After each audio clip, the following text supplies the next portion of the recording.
ஆனா அந்த நாய் திரும்ப வந்துட்டியா? இப்படி சும்மா சும்மா காசு கேட்டு வரதுக்கு வந்து எங்க வீட்டு கக்கூச கழுவு. உனக்கு 100 இல்ல 200 தரேன். சும்மாலாம் தர முடியாது. எதுக்குமா என்ன அனாதைன்னு சொல்றீங்க? எனக்கு பசங்க இல்லாம இருக்கலாம், ஆனா அம்மான்னு கூப்பிட 1000 பசங்க இருக்காங்க. அவ்வளோ ரோஷம் இருக்கவ முதல் தடவை அசிங்கப்படுத்தும் போதே போயிருக்கணும். அதை விட்டுட்டு இப்படி சும்மா சும்மா காசு கேட்டுட்டு வந்து தொல்லை பண்ணிட்டு இருக்க கூடாது. இப்ப நீ போறியா இல்ல இதை விட அசிங்கமா கேட்கட்டுமா? போதும், நிறுத்து. நான் ஒன்றும் உங்ககிட்ட காசு கேட்டு வரல. ரோட்ல ஒரு பர்ஸ் இருந்தது, அதுல உன் அட்ரஸும் காசு இருந்தது, அதான் கொடுத்துட்டு போலான்னு வந்தேன். இந்தா புடி. ஒன்று மட்டும் நல்லா தெரிஞ்சுக்க, காசு இன்னைக்கு வரும் நாளைக்கு போகும்.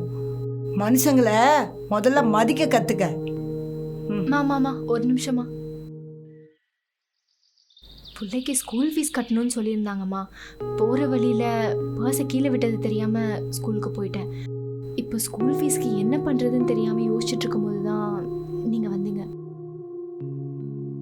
நீங்கள் மட்டும் இந்த பர்ஸை என்கிட்ட கொண்டு வந்து திரும்ப தரலனா இந்த காசு எனக்கு திரும்ப கிடச்சிருக்குமான்னு கூட தெரிலம்மா. நான் உங்களை அவ்வளோ அசிங்கமாக பேசியும் நீங்கள் எதையுமே மனசில் வச்சுக்காம எனக்கு அவ்வளோ பெரிய உதவி பண்ணியிருக்கீங்க. கண்டிப்பாக நான் இதை மறக்கவே மாட்டேம்மா. என்னை மன்னிச்சிருங்க.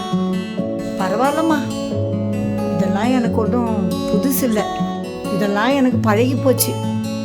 யாரோ ஒருத்தர் பண்ண தப்பால எங்களுக்கு கெட்ட பேர். எவ்வளவு கஷ்டப்பட்டாலும் அந்த பசங்களுக்காக உதவி பண்ணணும், அவ்வளோதான் எனக்கு. சரிம்மா, இனிமே என்னால் முடிஞ்ச உதவியை நான் கண்டிப்பாக பண்ணுறேன்.